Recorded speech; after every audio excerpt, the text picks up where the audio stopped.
На спортските терени во дворот на гимназијата во Кочани синоќа стартуваа надпреварите од првото коло на Петровденскиот турнир во малфудбал, на кој учествуваат 7 екипи, пријавени по повикот на општината Кочани за учество на овој традиционален 11-ти поред спортски турнир во чест на Петровден, празникот на градот Кочани.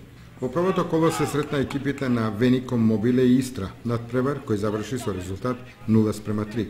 Во вториот надпревар се сретна екипите Кајтоше и Вембли и оваа средба заврши во корист на екипата на Вембли, која убедливо ја совлада екипата Кајтоше со резултатот 7:1.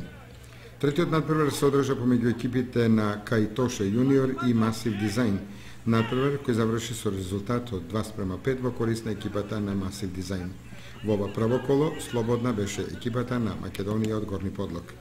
Во четврток на истиот терен, со почеток од 19, 20 и 21 часот, ќе се одржат надпреварите од второто коло.